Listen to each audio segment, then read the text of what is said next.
tambahan dari situ namanya governance. Governance. Jadi seolah-olah tata kelola yang bukan barang baru ya. Bagi kita juga udah banyak di training, banyak FGD dari dulu. Dan kita memang disuguhkan sejak reformasi itu ya, ketika kita kolaps 98, kita rubah ketika itu undang-undang infrastruktur, termasuk salah satunya undang-undang jalan tahun 2000-an, 2004, undang-undang kereta api 2007, pelayaran dan seterusnya. Sekitar tahun 2000-an kita 98 kolaps, kita mulai berpikir kemana arahnya. Arahnya ya membuka peluang kepada Pemda terutama untuk bisa juga aktif, kemudian juga swasta. Jadi dioretlah beberapa pasal di ragam undang-undang itu untuk bisa membuka peluang swasta dan swasta tentunya udah berumur 15 tahun, 17 tahun undang-undang itu kita udah bercokol dengan namanya P3, KPS, KPBU. Nah ini Pak Max juga banyak pengalamannya, jadi kita akan mendengar nanti juga apa aja yang adik-adik ini mau nanya atau mau klarifikasi dengan Pak Max. Sangat welcome ini, Pak Max bisa menceritakan sejarahnya semuanya. Jadi kira-kira gitu, reinventing government, lalu reinventing road fund. Nah, sama halnya, road fund ini tadi ceritanya gitu, lacking fiskal, uh, mutunya juga harus meningkat, namun juga keterbatasan anggaran. Mungkin lebih kurang di Indonesia ada jalan nasional, nanti Pak Max akan mengelaborate. Ada jalan provinsi, ada jalan kota, dan seterusnya. Namun yang dominan secara stok itu ya bukan jalan nasional. Jalan nasional hanya paling 10% kalau nggak salah. Cuman ya semuanya akan lewat jalan nasional, jadi berat gitu. Dan itu dikelola oleh pusat, kita udah bagi habis. Dan rancangan undang-undang jalan ini pun lagi di dalam apa namanya? Bukan revisi, artinya mau diperbaharui. Jadi waktunya memang untuk memberikan masukan karena banyak aspek di undang-undang jalan itu, termasuk salah satunya bagaimana menyiapkan dana tentang jalan. Yang kita tahu sejarahnya ketika membuat undang-undang jalan dan undang-undang lalu lintas angkutan jalan yang keluar setelah jalan itu, saya sebutlah kita nggak sempat atau waktu debat di undang-undang jalan tuh tidak masuk dalam pasal di undang-undang jalan, namun akhirnya dimasuk atau tertitipkanlah di undang-undang lalu lintas LLAJ, lalu lintas angkutan jalan, di pasal dan istilahnya namanya dana reservasi jalan. Nah, ini yang sampai sekarang alhamdulillah PP-nya belum ada. Jadi udah berapa tahun? Belasan lah, 15 tahun. Oke, itu cerita lama. Cerita baru, karena semakin menipis fiskal, dan baru-baru ini keluar namanya harmonisasi peraturan perpajakan. Mungkin baru seminggu ini ya.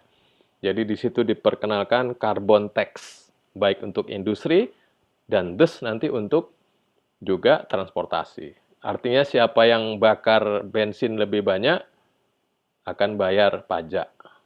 Nah, ini kita belum melihat bagaimana akan diutilisasi, bahkan juga masih perlu aturan lebih lanjut sebelum ini bisa dipraktekkan gitu. Nah, di antara dua ini di tengah itu sudah ada juga namanya electronic road pricing atau pajak kemacetan. Itu di Undang-Undang Pajak dan Retribusi Daerah. Dan kita tunggu pecah telurnya juga nih. Udah lama menunggu ya di Jakarta, udah ingin didemonstrasikan, ingin ditenderkan, dan sampai sekarang mau akan juga ya, mau akan ditenderkan. Jadi ada satgas khusus. Nah ini tiga hal ini pas sekali. Pasnya apa? Kita masuk COVID. Nah ini perlu kita pikirkan bersama. Ternyata COVID ini untuk mobilitas, itu loading jalan tuh semakin berat khususnya di logistik loh. Luar biasa. Jadi logistik ini dari pelabuhan, di jalan, bahkan bukan yang kendaraan besar, Gojek pun itu lebih sering masuk ke perumahan, nganterin paket. Nah, bayangin nih, jadi COVID ini ya challenge, ya berubah, beban juga berubah, ya jalan tentunya berubah. Yang satu lagi tentunya yang matahari ya, climate change. Nah ini dari dulu dan barusan kita mengikuti COP26 di Glasgow. Tentunya juga jalan ini harus bisa zero apa namanya karbon. Gimana caranya membangun jalan antara keluar dan masuk itu impas. Ya, kita udah lakukan selama ini namanya green road, green port, whatever. Tapi dua hal ini jadi sesuatu yang boleh dibilang tidak pasti COVID ini, bagaimana kita melihat ke depan, tapi ya semuanya sekarang harus berkolaborasi. Jadi road fund ini juga pasti, kalau tanpa kolaborasi, reinventing road fund ini nggak akan terjadi. Artinya antara perhubungan terutama kepolisian sama PUPR harus betul-betul kalau boleh ronde kedua kali ini kalau memang mau jangan sampai tidak akan perlu masukan dari beragam pihak ya. Jadi sekarang kita mau mendengar true story-nya lah ya Pak Max. Nanti akan true story-nya disampaikan, tentunya adik-adik semuanya yang hadir kebetulan sempat ya silahkan nanti di query apa yang mau di query dari Pak Max ini. Saya melihat perspektifnya itu. Jadi kita kan di teknik sipil kebetulan Pak Max ini selalu bicara kekuatan, kapasitas. Jadi kekuatan itu secara struktural, kapasitas ya secara lalu lintas, bahkan sekarang kan kapasitas secara lingkungan. Jadi tiga isu tadi ataupun dua isu yang sangat terkait. Pertama dari kapasitas duit, uang, kapasitas struktural, jalan, kemudian lingkungan tadi, urusan climate change dan khususnya juga COVID ya, membuat tatanan tadi bergeser begitu, khususnya beban di jalan. Baik Pak Max, tanpa mengulur-ngulur waktu lagi, silakan bisa spend setengah jam boleh, 45 menit juga boleh gitu. Tapi nanti kita luangkan waktu agak longgar bagi diskusi ya sesama kita. Ya, Silakan Pak Max, boleh di-share kalau mau atau dibantu oleh Yani, boleh silakan. kemarin saya udah kasih ke Boleh, boleh. Mau dibantu Yani? ya, Bisa ditayang ininya bahan Pak Max dan udah di-share juga pastinya ya di chat kita ke teman-teman. ya. Selamat pagi teman-teman semuanya. Saya Max Antameng, temannya Profesor Harun. Cuman belum profesor aja nih. Kita ketemu di Leeds tahun 90. Ketemu di Leeds itu makan ini, makan apa? Kebab ya Pak Max? Ya. Jadi cari makanan murah waktu itu. Ya. Nggak tahu Pak Harun sekarang sudah makanan mewah atau masih makanan murah. Jadi saya ingin memperkenalkan zombie. Zombie ini road fund itu, road maintenance fund. Kebetulan waktu S3 saya menyelesaikan road maintenance fund. Dengan membandingkan antara jalan di Inggris dan jalan di Indonesia. Memang agak tidak bisa dibandingkan, tapi ada beberapa hal yang bisa dibandingkan di antara jalan Inggris dan jalan Indonesia. Nah,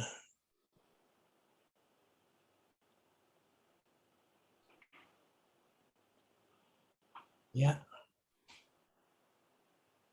reinventing ini yang diminta oleh Profesor Harun untuk menyiapkan sesuatu dalam kaitannya dengan reinventing road funds.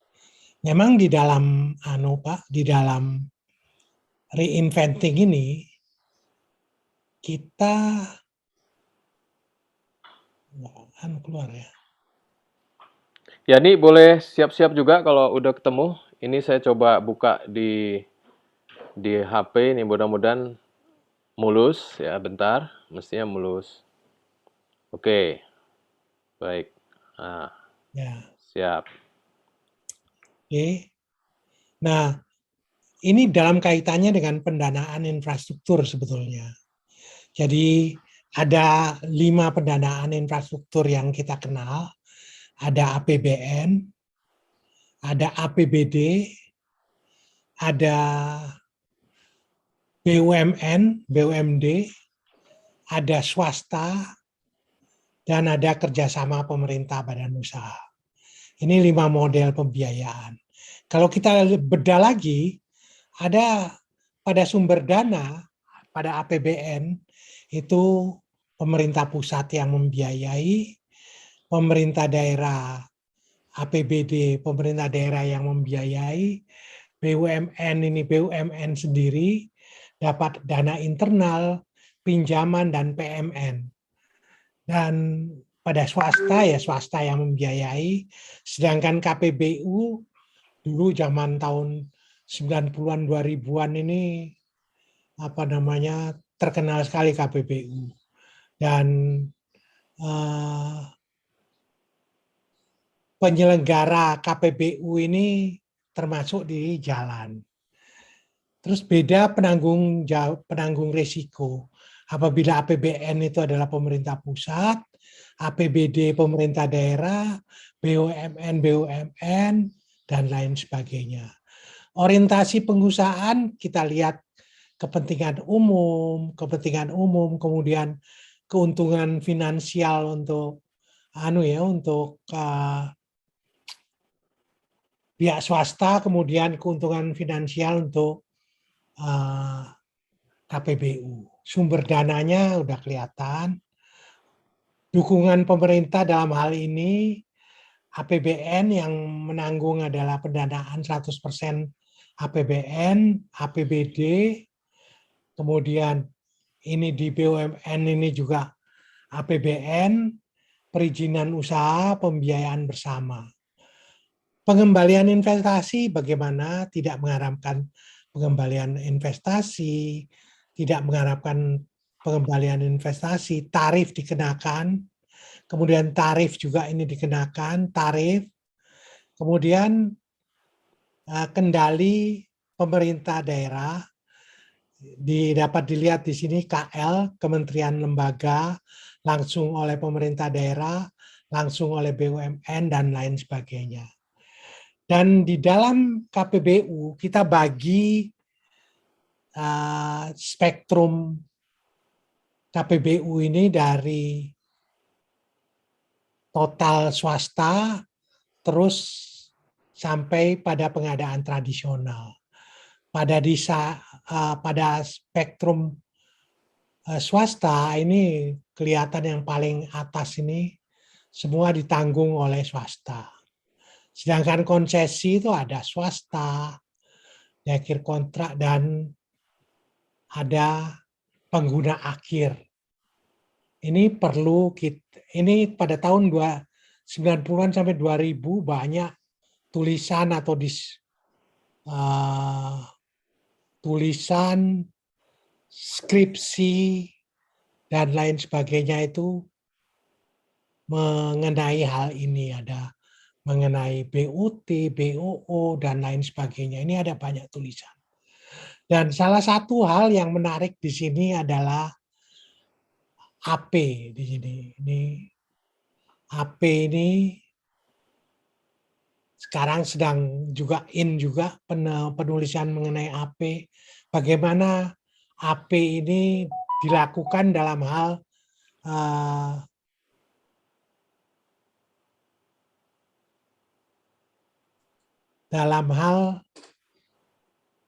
untuk OM, operation dan maintenance, dan apa batas-batasannya yang dalam rangka penyelenggaraan AP. Apakah AP bisa dilakukan hanya di jalan nasional, ataukah AP bisa juga dilakukan di jalan provinsi atau jalan kabupaten? Nah, ini bicara AP ini kita bicara mengenai keterlibatan swasta. Nah, keterlibatan swasta pasti hubungannya dalam kaitannya dengan jalan nasional, karena jalan nasional menarik dibandingkan jalan provinsi ataupun jalan kabupaten. Nah, bagaimana kita melakukan AP ini menarik. Perlu dibahas atau akan dibahas oleh saudara-saudara sekalian dalam disertasi S2. Ini perlu kita lihat. Kemudian timeline kegiatan yang sektor jalan dan dana preservasi jalan sebagai referensi sejarah. Ada 3 waktu yang kita kenal di sini, ada 2002, 2000 sampai 2004 itu mengenai mulainya dana preservasi jalan diperkenalkan. Kemudian pada tahun 2004 juga ada namanya Undang-Undang Jalan. 38 tahun 2004 tuh hadir pada tahun 2004. Kenapa pertanyaannya? Kenapa pada Undang-Undang Jalan ini tidak ada dana preservasi jalan? Pada saat itu kita perkenalkan dana preservasi jalan. Cuman belum berani insan PUPR untuk memperkenalkan di dalam Undang-Undang Jalan. Sehingga baru pada saat 2004 itu baru Undang-Undang Jalan tapi tanpa ada dana preservasi jalan di Undang-Undang Jalan. Kemudian tahun 2005-2013 ini adalah tahapan di mana dana preservasi jalan diperkenalkan pada undang-undang di Undang-Undang 22 tahun 2009. Pada 2005-2009 Undang-Undang Dana Preservasi Jalan diperkenalkan. Tapi pengenalan dana preservasi jalan pada saat itu belum secara detail. Baru mengenalkan ini loh dana preservasi jalan, dia dapat dibiayai oleh pengguna jalan, baru itu. Kemudian pada tahun 2009, setelah 2009 ada 2013, PP 79 2013 mengatakan bahwa dana preservasi jalan sebaiknya dibuat dengan PP tersendiri. PP tersendiri yaitu yang dikemukakan pada PP 79 2013. Again, ini juga dilanjutkan pada 2019. Ini studi tentang dana preservasi jalan yang dilakukan oleh KIAT atau Kerjasama Indonesia Australia memperkenalkan mengenai scoping daripada dana preservasi jalan ini dibuat lebih rinci, dan di dalam Renstra 2019-2024 Renstra Bina Marga menyebutkan bahwa salah satu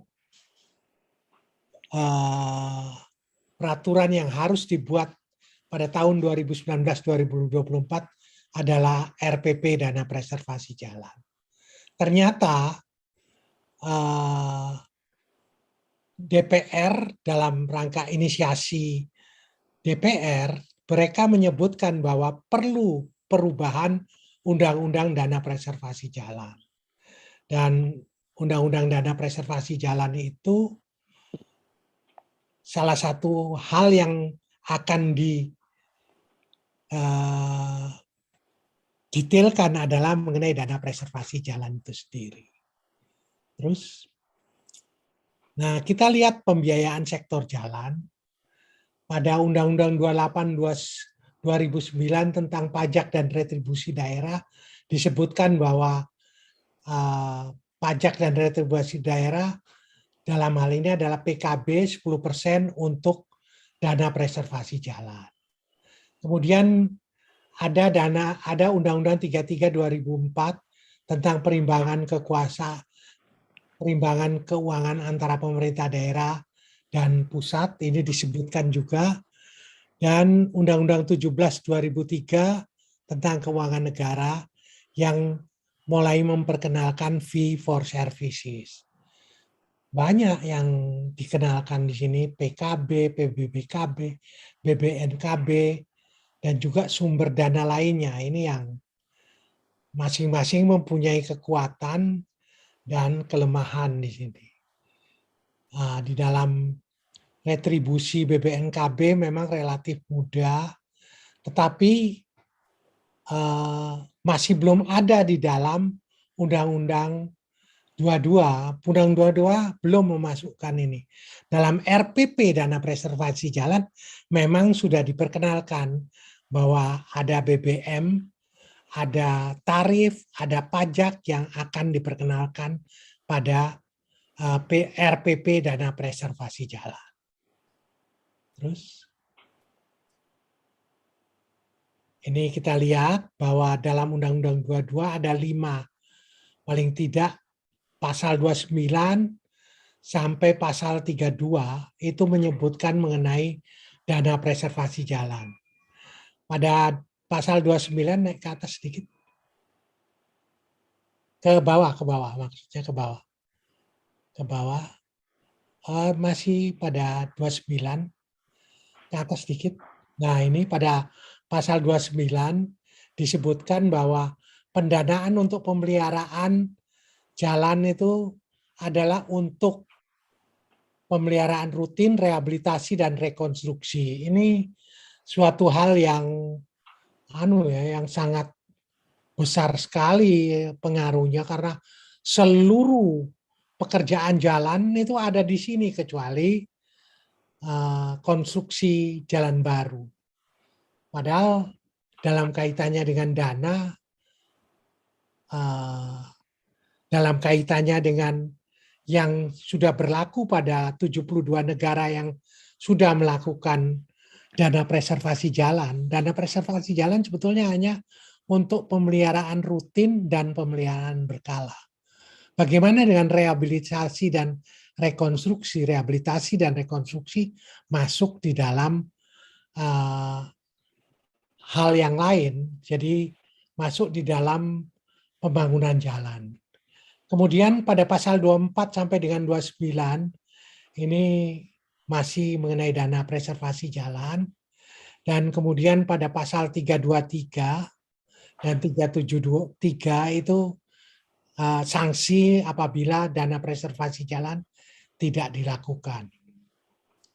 Dan ke bawah lagi, apa yang terjadi sampai dengan saat ini, ada beberapa hal yang ada pada dana preservasi jalan, yaitu mengenai organisasi yang diamanatkan pada Undang-Undang 22 masuk dalam Perpres, sedangkan dana preservasi jalan masuk di dalam RPP Dana Preservasi Jalan. Dan ada 5 dokumen yang sudah disiapkan oleh Bappenas dalam hal ini, dalam kaitannya dalam memperkuat dana preservasi jalan. Ini dokumen-dokumennya. Kemudian pada pasal 5 Undang-Undang 22 2009 ada beberapa stakeholder dalam penyusunan ini yang tidak ada di dalam penyusunan ini. Stakeholder adalah Kementerian Keuangan, Bapak Ibu sekalian. Padahal Kementerian Keuangan ini harus ada dalam kaitannya dengan dana preservasi jalan. Ini artinya dalam perubahan undang-undang lalu lintas angkutan jalan, hal ini harus diperbaiki, memasukkan Kementerian Keuangan di dalam undang-undang jalan ini, undang-undang LLAJ yang menjadi masukan undang-undang LLAJ. Kemudian terus isu strategis yang perlu dipertimbangkan dalam kebijakan pengelolaan jalan, mungkin tadi sudah saya katakan, kita dibiayai oleh dalam undang-undang jalan dapat dibiayai. Dalam undang-undang lalu lintas itu dapat, jadi harus jelas. Dapat itu bagaimana dan organisasinya bagaimana, organisasi undang-undang jalan itu bagaimana sebaiknya. Ini perlu dipertimbangkan. Ada Raperpres yang perlu kita bentuk, ataukah kita mempergunakan undang-undang jalan yang undang-undang keuangan yang sudah keuangan sudah familiar dengan itu, yaitu BLU dan BLUD. Artinya kita mempergunakan organisasi BLU dan organisasi BLUD. Nah ini juga kita mintakan persetujuan ke keuangan. Walaupun di dalam PP 79 ini disebutkan bahwa RPP dana preservasi jalan ini harus dibuat tersendiri. Ya ini RPP-nya, tapi sumber dana, mekanisme ini harus masuk di dalam RPP dana preservasi jalan. Dan dalam hal yang bersamaan kita juga memperbaiki undang-undang LAAJ. Nah ini mungkin hal-hal yang tadi saya sebutkan mengenai masuknya Kementerian Keuangan di dalam, kemudian mandat mengenai RPP dana preservasi jalan sudah harus masuk di dalam undang-undang perubahan yang baru. Terus ini ada isu-isu penting. Ini hanya penguatan lagi stakeholder undang-undang jalan. Perlu ada keikutsertaan Kementerian Keuangan, kemudian Raperpres atau BLU pendanaan. Pertanyaannya, kalau BLU maka Kementerian Keuangan sudah biasa dengan itu. Sumber dananya dari mana? Bisa kita perbaiki Undang-Undang 28, bisa kita masukkan retribusi dana preservasi jalan dalam Undang-Undang 28. Ini merupakan hal yang kita usulkan. Terus, sedangkan skeleton dari dana preservasi RPP dana preservasi jalan itu ada 5. Rencana umum pemeliharaan jalan, sasaran dan arah kebijakan pemeliharaan jalan, sasaran dan arah kebijakan dana preservasi jalan, kemudian dana preservasi jalannya sendiri, sumber dananya, mekanismenya ini harus dimasukkan secara terinci dalam dana preservasi jalan dan harus disetujui oleh Kementerian Keuangan. Pelaksanaan pemeliharaan jalan ini bisa kita adopsi dari Rapermen 13 2011 Permen PU. Jadi ini hal yang kita siapkan di dalam RPP dana preservasi jalan. Terus, dan hal-hal lain ada dalam kaitannya dengan RPP yang disiapkan oleh DPR, ada sekarang itu ada perubahan atas Undang-Undang 28 2009. 28 2009 penting buat dana preservasi jalan karena ada PKB di sini. 10%. Apakah PKB ini sudah semuanya dipergunakan atau bagaimana? Ini perlu diperbaiki, direvisi. Kemudian ada Lembaga Pembiayaan Pembangunan Indonesia. Ini nggak jelas untuk apa. Kemudian perubahan Undang-Undang Nomor 1 2004 ini mengenai BLU dan BLUD. Ini perlu kita cermati. Kemudian perubahan kedua atas Undang-Undang 17 tahun 2003 tentang perbendaharaan negara. Ini apa mungkin off budget? Ini DPR juga sedang melakukan. Kendaraan listrik tadi yang mungkin Profesor Harun menyebutkan aspek pajak mobil dalam kendaraan listrik ini belum dielaborasi secara detail. Kemudian ada sistem transportasi nasional ini dalam kaitannya dengan Bappenas. Perubahan Undang-Undang 22 2009 tadi sudah disebutkan.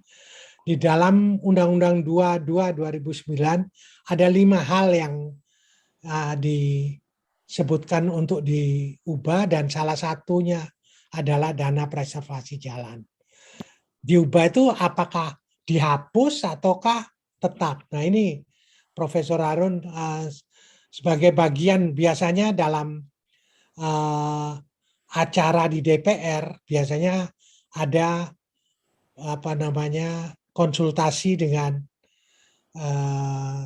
tenaga ahli dan ITB, UI, dan universitas lain biasanya dipanggil dan RDP, ya RDP.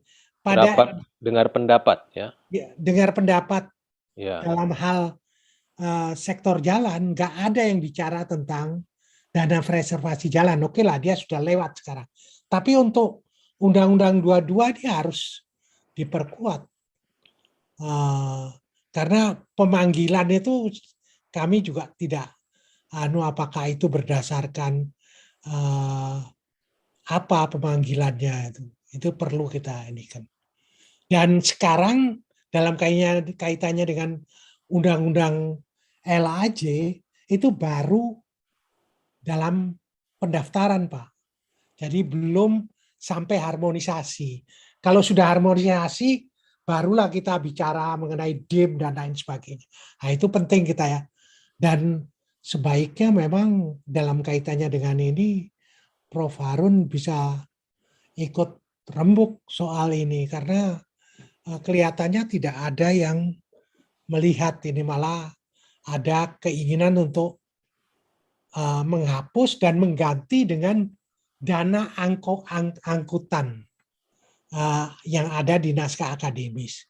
Jadi ini posisi kita. Sedangkan posisi dalam kaitannya dengan Bappenas belum melakukan ada Dr. Budi ini yang sekarang mungkin sedang mendengarkan.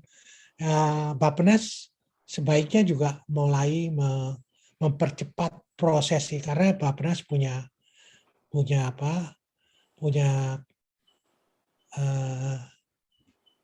urun rembuk yang sangat isi manfaat dana preservasi jalan itu sudah diolah oleh Bappenas dari 2019 sampai dengan sekarang. Jadi keikutsertaan Bappenas dalam kaitannya dengan undang-undang LAJ saya kira sesuatu hal yang penting.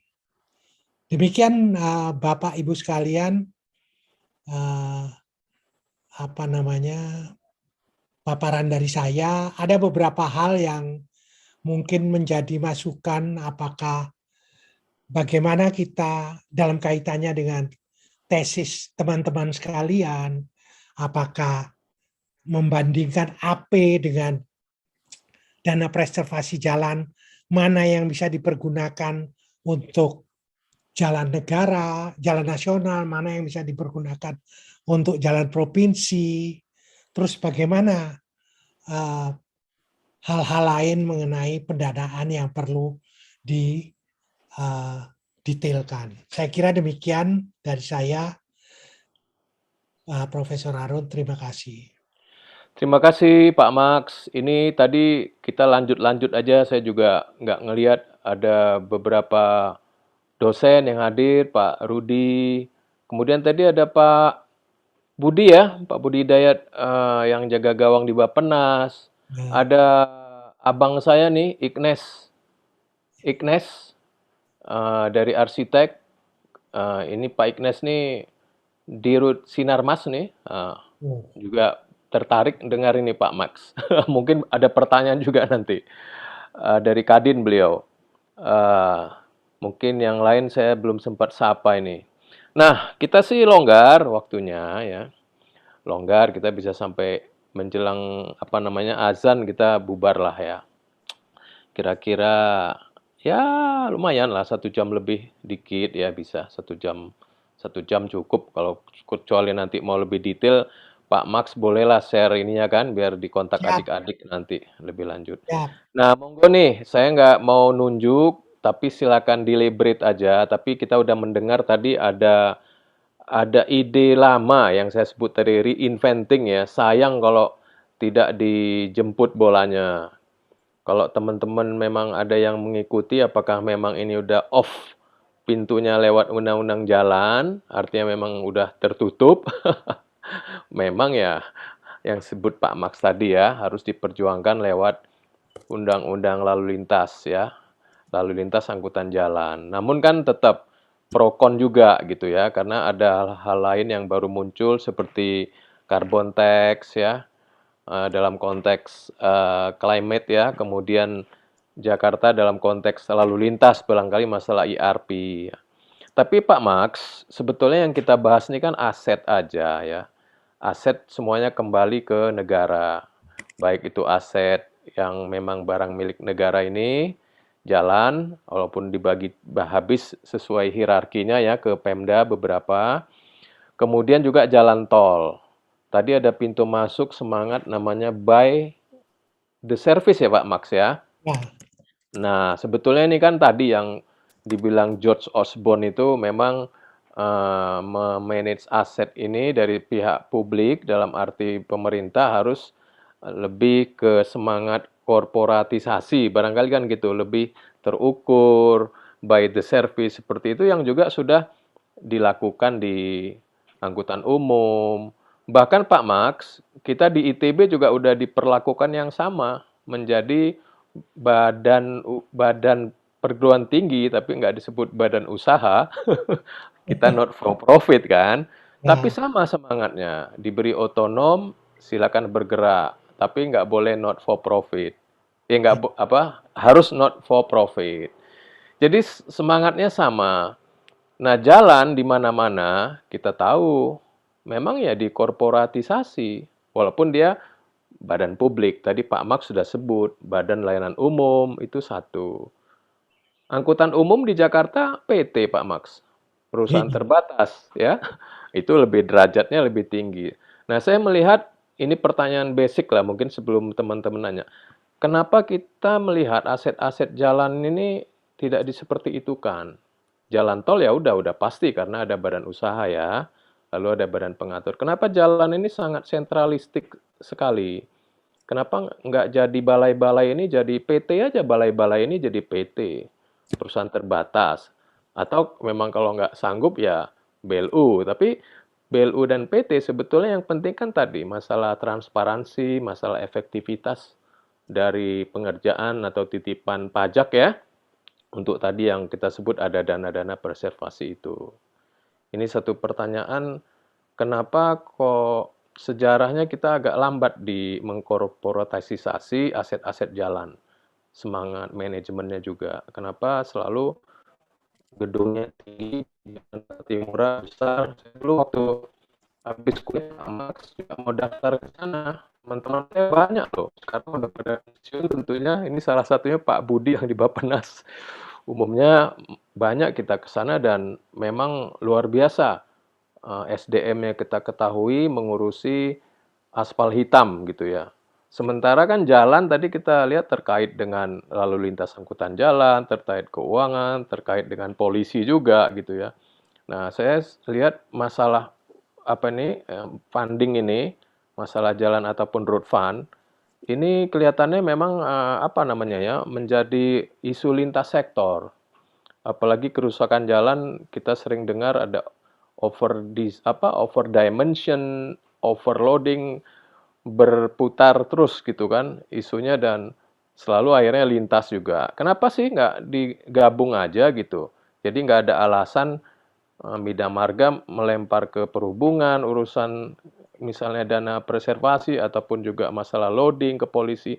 Kenapa nggak digabung aja dan sumber daya yang kuat di Bina Marga ini bisa membantu teman-teman di perhubungan mengurusi hal-hal lain selain aspal hitam, ada pelabuhan, ada lain-lain. Jadi ini kan masalah struktural saya ngelihat. Artinya kita sekarang kan nggak bisa berpikir linier terus karena nggak akan selesai karena terbukti kita kan nggak bisa menyelesaikan duitnya, nggak bisa menyelesaikan masalahnya gitu karena sangat lintas. Kalau digabung gitu kan mestinya udah nggak ada bisa saling menyalahkan. Nah ini satu pertanyaan dari moderator, nanti kita undang Pak Rudi dulu boleh, Mas Pak Budi boleh atau juga teman-teman ya, adik-adik semua yang mau meris. Pak Max, Oke, ada ya, nggak? ya, Ada komen nggak? Ini satu ya, dari saya, kemudian nih Pak Rudi sekarang. ya, Silakan Pak Oh, Rudi. suaranya kedengaran. ya. Terima kasih. Nih, Bos Mak nih pejuang sejati road fund nih. Ya. Nih, hanya informasi saja. Saya kebetulan ikutan diajak Bina Marga untuk melototin undang-undang jalan baru ini nih. Nah, kemudian kira-kira bulan yang lalu kita ada diundang oleh Pak Nyoman ya untuk membahas tadi usul-usulan membahas DIM dari DPR tentang ini ya. Nah kebetulan di DIM itu daftar inventarisasi masalah itu sudah hilang tuh dana reservasi jalannya ini. Nah kemudian saya usulkan ke Pak Nyoman untuk kembali lagi memasukkan lagi si dana reservasi jalan ini. Jadi saya nggak tahu posisi terakhirnya apakah jadi akan tetap dimasukkan ke dalam undang-undang yang baru atau akan dilempar kembali ke undang-undang lalu lintasnya. Karena kan dulu ada di undang-undang lalu lintas ya. Kapan Prof? Saya baru cerita bulan yang lalu diundang diundang oleh nyomannya Bintek ya. Kayaknya sudah nggak ada, Pak. Ya itu makanya waktu bulan lalu nggak ada waktu rapat itu. Kemudian saya ngusulin lagi supaya itu dimasukin lagi ke DPR-nya apa saya nggak tahu posisi terakhir jadinya nih. Saya nggak ngerti siapa yang ngeluarin masukin lagi. Urusan begitu saya bos yang lebih ngerti lah, masukin keluarin segala macam itu, ya kan? Oke, gitu aja informasinya. Thank you. Ya, oke, Pak Rudi. Oke, ini nanti Pak Max bisa nanggapin mungkin somehow. Tapi mari silakan nih mau nanya langsung raise hand atau mau chat di chat juga bisa dimonitor ya. Kalau mau tulis di chat.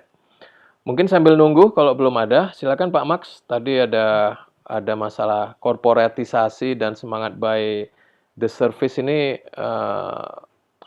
semangat inilah semacam membuat spirit ya badan usaha, karena yang lain-lain kayak kampus juga udah dibuat spiritnya ke sana, angkutan umum udah, kenapa aset jalan ini enggak gitu, kecuali jalan tol ya udah gitu ya. Sebetulnya dengan melalui mekanisme dana preservasi jalan udah mulai ya, yang merusak jalan harus mempertanggungjawabkan. Jadi ini sudah ada, momentumnya sudah ada sebetulnya itu, tapi tertutup dengan kalau orang bicara kayak Pak Harun tadi bicara atau siapapun dari orang jalan pasti dananya kurang cukup. Nah, yang dipikirkan dana, tapi tidak ada hubungan antara pengguna itu yang merusak jalan dengan kewajiban dia untuk memperbaiki. Kan kalau lihat air bersih, kita lihat telekomunikasi, kita lihat listrik, hal itu sudah mereka hidup tuh langsung sudah tahu bahwa gua untuk pemeliharaan gua yang biayai, tapi pembangunan yang biayai adalah pemerintah. Jadi itu sebetulnya itu momentumnya yang kita inginkan. Sehingga kalaupun sekarang road fund tadi Prof Harun bilang ada BLU dan iya kita mungkin bentuknya ya BLU-BLUD. Kenapa BLU? Karena lebih mudah bagi Kementerian Keuangan untuk menerima model ini. Pak Budi mungkin bisa menambahkan bahwa mereka juga sekarang dalam kaitannya dengan perbaikan undang-undang jalan yang tadi dikatakan oleh Prof Rudi, bahwa sebetulnya yang pertama sekali kenapa undang-undang jalan diperbaiki itu sebetulnya soal uang. Uang itu jadi dana untuk jalan desa, jalan segala macam mau dimasukkan ke Kementerian PUPR. Nah, di sini Kementerian Keuangan nggak mau. Padahal waktu itu kalau ada mungkin ahlinya nggak ada waktu itu. Tapi sebetulnya kalau saya lihat nama-nama ini semua ada dari ITB, dari UI juga ada sebagai pembahas undang-undang jalan sebetulnya. Cuman tadi yang seperti dikatakan Profesor Rudi, katanya Profesor Rudi aja yang meminta supaya dana preservasi jalan itu dimasukkan. Itu bagus sekali. Sedangkan di lalu lintas jalan aja ada permintaan untuk dihapus atau tetap berlaku. Jadi Pak, kelihatannya momentum itu yang harus kita beli, di mana kita harus kembalikan bahwa pengguna jalan adalah perusak jalan dan harus membiayai pemeliharaan jalan. Kalau pertanyaan keduanya mungkin Prof. Harun pasti bicara loh, itu gimana dengan rehab dan rekonstruksi? Ya memang itu sebaiknya kalau menurut saya sih tidak dimasukkan di dalam pengertian preservasi jalan. Preservasi jalan itu hanya rutin dan apa namanya berkala. Sesudah itu sudah tidak ada lagi. Itu pun sudah dilakukan oleh negara-negara lain. Sekitar 50 negara yang melakukan tuh semuanya rutin dan berkala. Itu Pak. Oke. Pak Max, kita sambil nunggu nih. Silakan loh yang mau nanya tuh raise hand atau tulis di Itu yang chat mesti ya. diingetin. Nah, ini sambil nunggu, kita tadi bilang pengguna harus ikut serta dalam tanda petik siapa ini pengguna. Yang pasti pengguna yang merusak jalan ya, yang merusak jalan kita udah tahu sama tahu itu kebanyakan muatan yang berlebih karena jalan tuh didesain untuk muatan sumbu terberat kan, seperti kita ketahui tergantung kelas jalannya. Mungkin sebagai ilustrasi aja Pak Max ya. Kalau saya jalan pakai Fortuner, saya anggap 2 ton lah. Sebetulnya Fortuner itu 1.800, jadi 1,8 ton. Tambah kita-kita kan agak langsing nih, 2 orang, ya udahlah 2 ton kan. 2 ton sumbunya 2 ya 1 ton gitu kan, lewat. 2 sumbu 1 ton, 2 ton gitu, Fortuner. Lalu ada truk lewat Pak Max, kita anggap konfigurasi merata lah. 30 ton, 3 sumbu, 10 ton, kan gitu. Nah, ini kita ukur daya rusak apa nih daya rusak Fortuner dengan daya rusak apa tadi truk. Saya ketemu angkanya itu setelah 15.000 lewat Fortuner itu identik dengan 1 kali lewat truk. Ya dengan hukum apa itu istilahnya Ford Power Law Principle.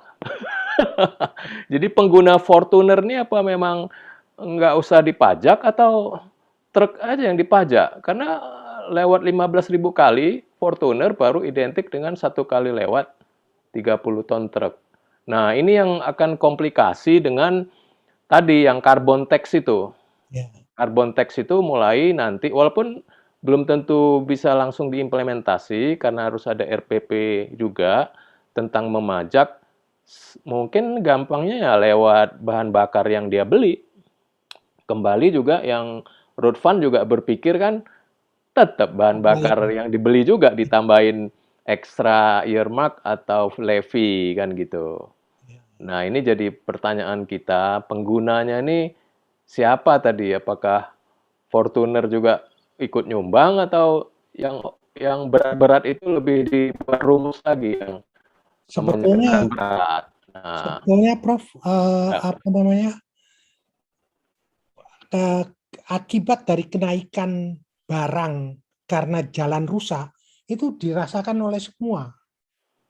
Ya hanya truk, tapi tukang tukang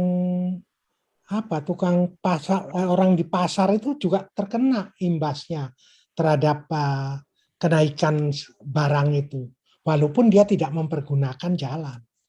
Artinya semua akan terkena. Nah, dalam kaitannya dengan jalan, pengguna jalan ya yang menggunakan kan kalau kan memang aspek lebih detail lagi memang agak sulit untuk memonetize ya. Tapi dalam pengguna jalan itu pasti membuat jalan itu dipergunakan dan pasti aus lah segala macam. Walaupun angka-angkanya kecil ya, tapi dia tetap kena. Mungkin ini yang harus dipertimbangkan. Jadi cara perhitungannya ya nanti mesti kita cari, tapi tetap namanya pengguna harus kena. Iya. Oke, Pak Budi Hidayat dari Bappenas. Terima kasih Pak Harun. Monggo. Assalamualaikum. Waduh. Salam. Pak Max, mana kabar? Ya Bos. Udah lama kita nggak ketemu ya. Ya mohon izin nih Pak Harun, Pak Max. Ya. Saya pikir apa yang dilihat tadi awalnya adalah peraturan. Ada filosofi yang mengatakan, bukan filosofi, beberapa literatur yang mengatakan di dalam birokrasi yang namanya aturan itu dibuat untuk menjalankan aturan itu sendiri. Sementara di dalam private, aturan itu dibuat untuk mencapai tujuan. Nah, itu yang maksud saya, kayaknya kita sendiri harus benar-benar mengerti apa sih aturan itu. Contoh ada beberapa hal, misalnya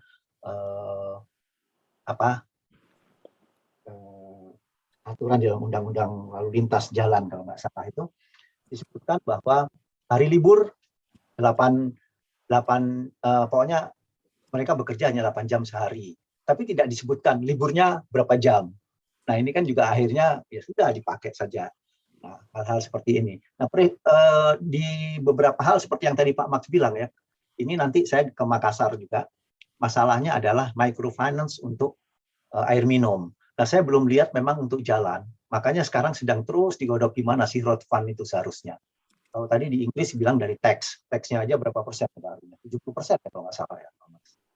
Nah, itu bisa digunakan untuk ini. Tapi kalau itu dibuat, akan muncul lagi gejolak baru. Nah, mungkin bisa kita harus bicarakan dengan jelas sebenarnya arahnya kemana sih, ke Kementerian Keuangan terutama. Polanya seperti apa gitu. Kalau memang benar-benar mau dibuat untuk road fund, tadi Pak Harun bilang apakah itu harus bayar? Ya pokoknya yang melewati memang harus bayar. Nah itu apakah pakai ini kamera? Apakah pakai apa? Seperti itu. Ini kan juga teknis pelaksanaannya yang mungkin masih belum bisa ketemu ya sampai saat ini. Kami sendiri di sini terus diskusi bagaimana sebaiknya hal itu bisa masuk. Apakah kalau masuk undang-undang kemudian nanti bisa dijalankan, walaupun at least itu sudah ada. Nah, faktanya kan juga sulit. Pak Harun tadi bilang sudah 15 tahun jalan PP-nya belum ada. Nah, semuanya itu sebenarnya kembali kepada pelaksanaan dari bukan persoalan teknisnya. Masalahnya bukan di persoalan teknis, tapi lebih ke permasalahan aturan mainnya. Nah, kalau aturan mainnya terus dibuat, harus kesepakatan semua pihak. Kita tahu bahwa tadi dibilang odol ya, over design, overload. Di satu sisi perhubungan sudah bilang tidak, di satu sisi ada kementerian lain jangan dulu, karena ini nanti mengganggu perekonomian. Tapi belum pernah ada seberapa jauh yang setahu saya, Pak. Kalau kita meneliti lebih jauh seperti itu, berapa sih sebenarnya kerugiannya? Walaupun terasa memang tadi di pasar dia merasa nggak usah jauh-jauh kan. Apakah sekarang juga umur rencana misalnya? Benar nggak umur rencana itu desainnya? Benar nggak yang penyebab kerusakan tuh mana gitu? Benar nggak aturan main yang sudah itu dilaksanakan? Semuanya itu yang membuat kita harusnya bisa melihat lagi terhadap road fund ini. Nah, saya berharap road fund ini bisa kalau toh sudah masuk nanti di undang-undang, itu benar-benar bisa terlaksana dengan baik dan harmonize. Ini yang paling penting, Pak Harun. Nanti jangan-jangan undang-undang ini dan undang-undang ini sendiri bertolak belakang. Ini kan repot. Itu yang harus kita lihat. Saya kira demikian Pak Harun. Jadi ada beberapa hal penting di situ tadi filosofinya. Maunya seperti apa sih kita? Itu saja Pak Harun. Ya, thank you Pak Budi. Ya, ini masuk ke masalah pengumpulan dan pemungutan operasional. Ya, di zaman digital mestinya sih bisa ketemu caranya. Tapi di beberapa negara itu malah sampai bahan bakar tuh dibuat warnanya khusus ya. Mana harganya. Sampai disiasati angkutan umum nggak kena gitu. Nah, angkutan umum boleh beli warna ini gitu ya. Mungkin Pak Max ada cerita-cerita seperti itu yang dari luar. Gimana tuh mensiasati, apalagi di zaman digital ini mestinya ada cara mestinya ya. Memang biasa itu di pangsa pasarnya itu truk-truk besar Pak dalam kaitannya dengan solar. Jadi terhadap yang bukan solar itu tidak dilakukan karena perusak utama yang tadi Pak Budi itu mengatakan perusak utama ya ini truk-truk itu. Pak Budi ini dulu teman saya S3 di Leeds. Jadi kita sama-sama pernah ke Latin Amerika. Lihat-lihat jalan preservasi jalan di Nicaragua. Nah, memang kalau bicara bagaimana cara memonitornya, di Eropa itu ada beberapa negara yang sudah melakukan the whole road itu sudah dibayar oleh pengguna, Pak. Jadi dengan pakai kamera, jadi semua masuk itu memang sudah tidak ada lagi free lunch lagi di sini. Ya mungkin perhitungannya sangat kecil, tapi ada sudah mulai itu mempergunakan kamera terhadap the whole road, berapa panjangnya, berapa yang harus dibayar, sudah ada dalam bentuk memang tidak secara implementasi penuh, tapi ini hanya sekedar pilot project.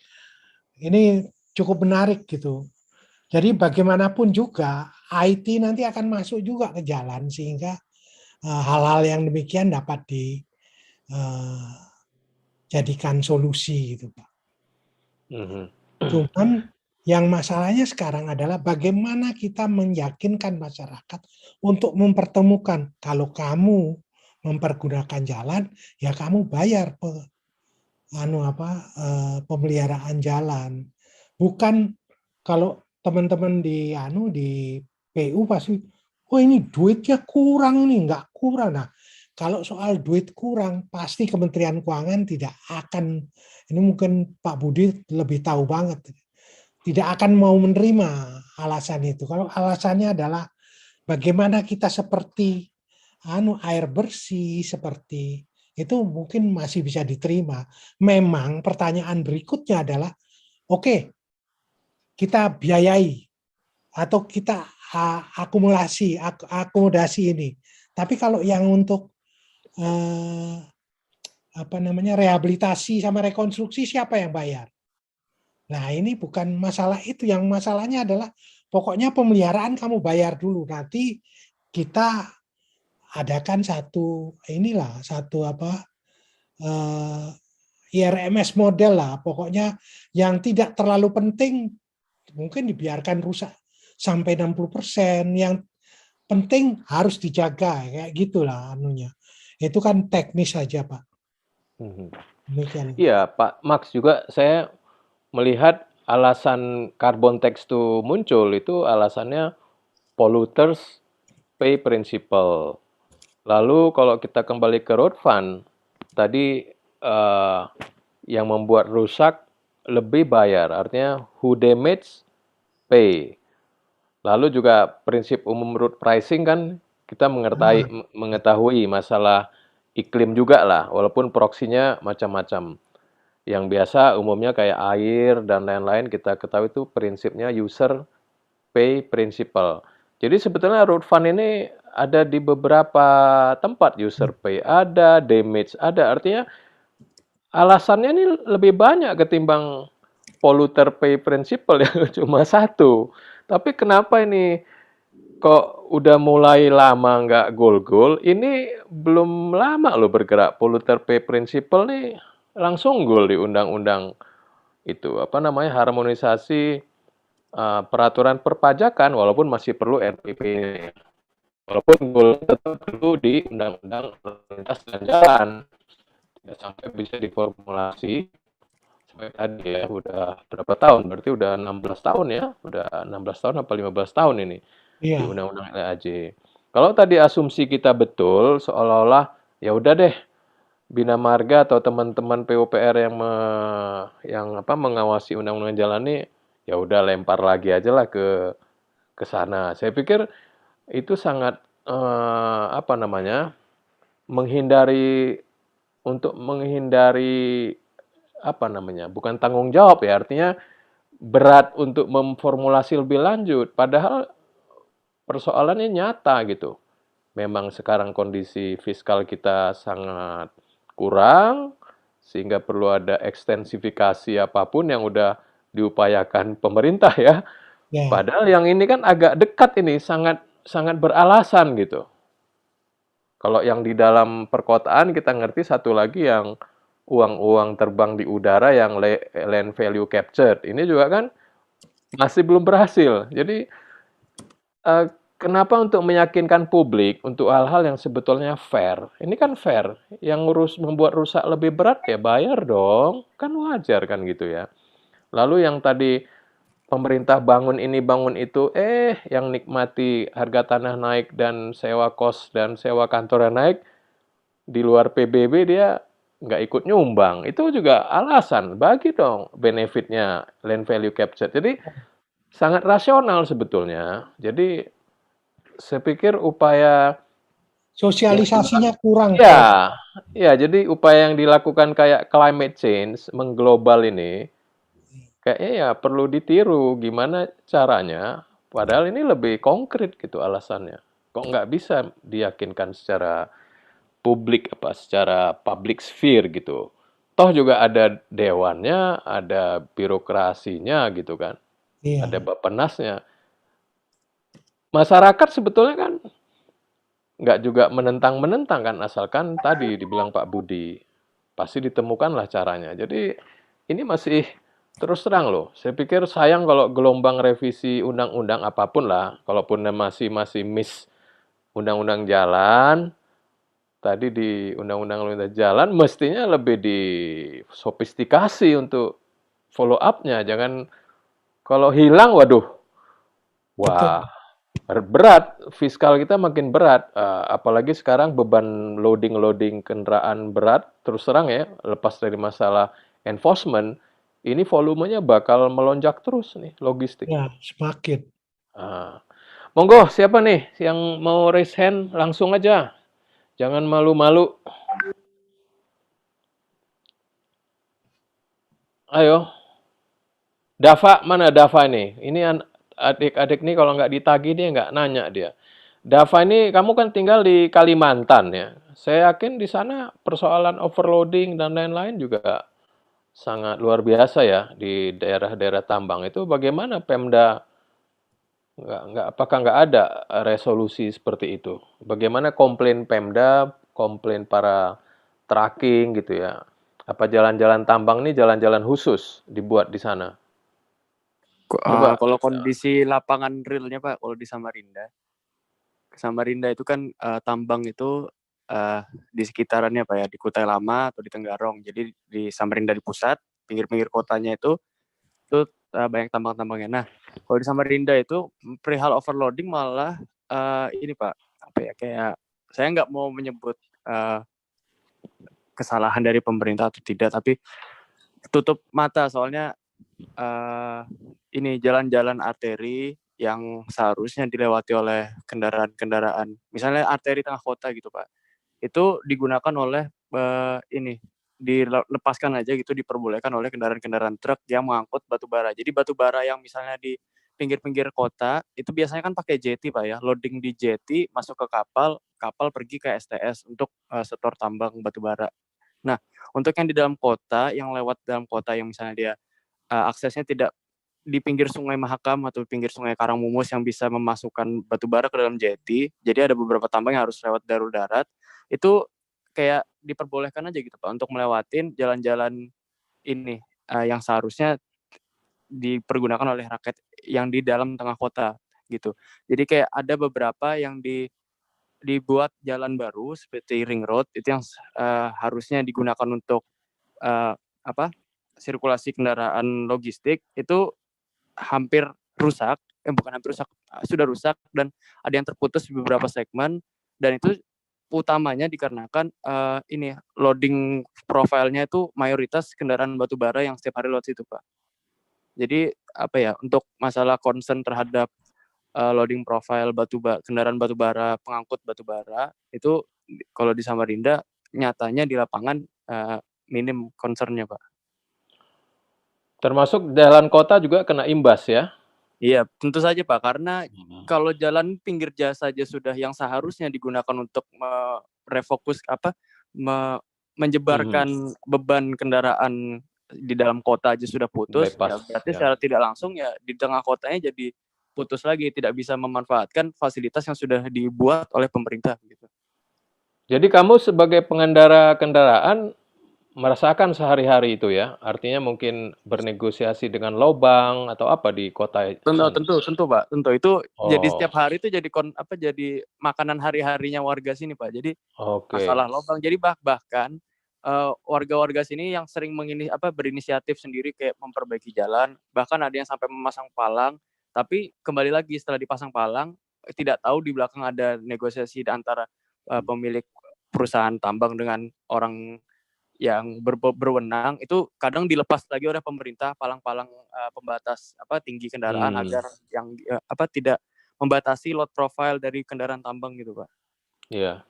Ya itu jalan kota lah ya contohnya. Jadi memang sangat obvious ya permasalahan di lapangan ya akibat tak terkendali muatan berat ini. Ya. Oke, Dan thank you Dava. biaya yang Mhm, ditanggung tuh berat sekali pemerintah ya. daerah itu. Dan itu Mhm, kelihatannya tapi Dava ini harusnya kalau apa namanya desertasi bisa itu dikeluarin, hmm, itu lebih keren itu daripada ya. ya. Ya artinya ini kan penduduk asli lagi kan? Iya, sangat. Iya, Pak. Ya artinya Karena dia di memang kita kota itu. kurang sosialisasi benar dan Ya. Ya, untuk saya pikir memang ke sana harus dilakukan. Harus banyak suara-suara yang memberi pengertian. Ini bom waktu saja. Situasi semakin berat, fiskal semakin menyempit, stok semakin meningkat, volume logistik semakin meningkat, penduduk semakin meningkat, kejar-kejaran, lalu inovatif financing atau ekstensifikasi yang sangat logis itu kenapa nggak belum berhasil kita, ya, padahal nggak masalah, artinya logis banget, orang yang lain udah masuk kok carbon tax ini. Carbon tax ini udah well placed bisa jadi ya masuk gitu. Nah ini akan harus ada harmonisasi lagi gimana penggunaannya. Apakah memang itu nggak boleh? Apa boleh nggak pakai untuk road fund? Apa hanya untuk atau malah nggak boleh untuk yang lain-lain masuk ke general tax revenue pula nanti carbon tax. Jadi hilang lagi kesempatan untuk itu memanfaatkan income tax ini untuk menyelesaikan masalah masalah iklim kan gitu. Nah ini juga mungkin masih jadi momentum. PR.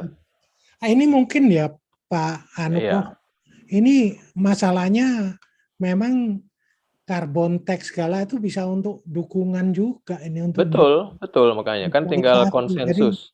cuman Mhm, bagaimana kita membuat supaya keuangan itu paham tentang ini dan ikut mhm, bertanggung jawab karena begitu soal pendanaan mereka pada posisi yang agak karena mungkin belum tahu ya dulu padahal sudah ini mhm. ini anunya Pak.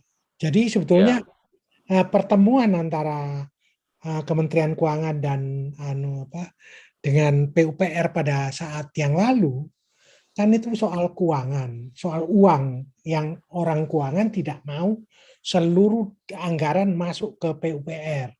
Ya jalan nasional aja.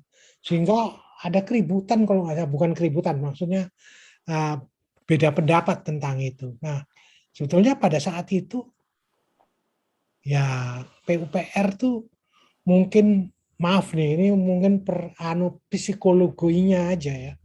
PUPR udah minta macam-macam banyak terus minta ini lagi ke Kementerian Keuangan nanti Kementerian Keuangan well lu udah gue kasih banyak mau mhm, jadi dia mengharapkan ya orang-orang dari dari MOT lah yang meminta bukan mhm. kita. Padahal orang MOT, gua apa urusannya sama gua tambahin aja. Yang perlu adalah dana untuk perbaikan angkutan. Nah, kayak gini Pak jadinya. Jadi dan Pak, Betul. kalau Pak Rudi, Profesor Rudi, Profesor Harun ikut di dalam kan ada kelihatannya DPR itu dia mengamati masukan daripada uh, ahli, Pak. Jadi waktu memanggil ahli disuruh ngomong. Nah, setahu saya di sektor jalan saya perhatiin, ahlinya itu yang bicara mengenai dana preservasi, bukan yang Pak Rudi tadi itu ada sebagai bagian daripada panitia, tapi Mhm, ahli itu enggak mhm. cuman Pak dari Trisakti aja yang ngomong pun itu pun nggak banyak, Pak. Yang lain Ellen segala nggak bicara tentang itu gitu loh. Jadi ya dianggap hilang waktu untung ada Pak Rudi yang minta. Tapi nggak tahu hasilnya sekarang. Apakah masih tetap? Kalau saya sih kalau sekarang sudah sampai harmonisasi penuh dan habis ini ada pembicaraan tingkat 2 sudah selesai itu Pak. Dana preservasi di jalan. Jadi sisa yang harus kita kejar adalah dana preservasi di LAJ. Jekat di DPR juga udah terlambat ya?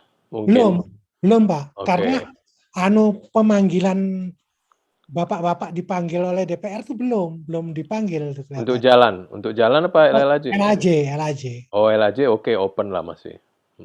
Kalau untuk jalan sudah tingkat 2 sudah tidak dipanggil lagi. Ya. Oke, kita ada waktu lagi loh, masih 15 menit boleh. Silakan, siapa yang mau raise hand? Ayo dong.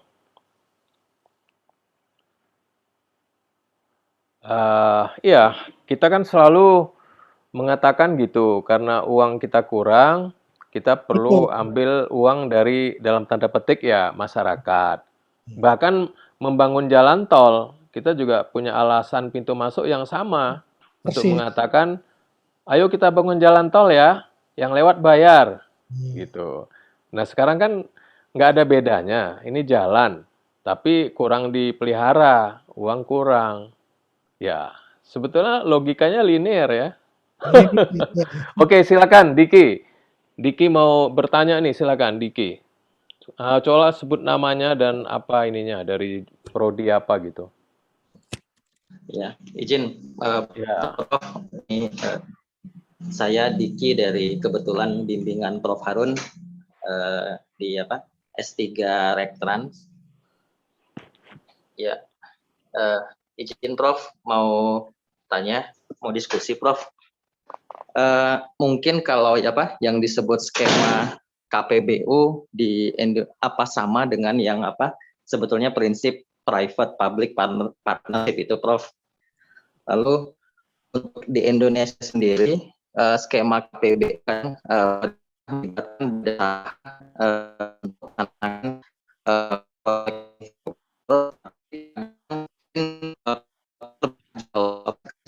ini tapi ada juga suaranya putus-putus ya atau membatasi agak hilang-hilang suaranya Prof. Bagus nih kalau sekarang bagus, coba di reiterate. Ya, jadi skema yang KPBU yang ada di Indonesia memang nanti pemerintah itu melibatkan badan usaha dalam berbagai proyek infrastruktur. Tapi dalam pelaksanaannya terkadang pemerintah itu terlalu jauh mungkin ikut campur dalam pelaksanaan proyeknya. Mungkin sebagai contoh, mungkin banyak kalau di kasus saya sendiri di perkereta apian, mungkin di kasus perkereta apian pemerintah melibatkan misalnya PT KAI untuk membangun trek misalnya ke arah Bandara Soekarno-Hatta gitu misalnya. Tetapi untuk skema tiketnya sendiri itu pemerintah ikut campur gitu. Jadi misalnya ini nggak boleh lebih dari segini, harus dibatasin segini tiketnya gini. Akhirnya skema KPBU yang diharapkan ya tentunya badan usaha kan harus dapat untung ya Prof, dapat profit. Tapi dengan adanya pembatasan dari pemerintah, akhirnya skema bisnis yang udah dikembangkan oleh badan usaha itu jadinya agak meleset, akhirnya badan usaha itu jadi kayak cuci piring dengan skema KPBU ini Prof. Kira-kira itu gimana ya Prof yang terjadi kasus di Indonesia? Ya. Itu aja Prof. Ya mungkin sama ya isunya aset juga lah. Mungkin Pak Max mau duluan ini. Jadi public goods ya sebetulnya semua, walaupun ada yang proxy juga ya, kuasi gitu harus bayar. Nah ini mungkin gradasinya beda-beda. Dan di kereta api kita tahu kan ini memang monopoli, natural monopoli memang seperti itu. Mungkin Pak Max lah sebagai ekonom kan juga bisa lebih ini. Kalau masalahnya di infrastruktur seperti kereta api itu sangat berbau monopoli. Sebetulnya KPBU itu sebetulnya tidak membicarakan mengenai tapi kejadian memang monopoli. Sehingga pemerintah harus memang pandai-pandai membuat ini menjadi sesuatu yang menarik. Misalnya ikut berpartisipasi dalam hal apa untuk mengurangi monopoli, untuk mengurangi beban daripada kereta api tersebut. Karena yang dilakukan oleh pemerintah sebetulnya dalam kaitannya dengan KPBU, sebetulnya proyek yang hanya betul-betul top star itu baru KPBU. Tapi kan yang terjadi, pokoknya proyek ini mungkin proyek di daerah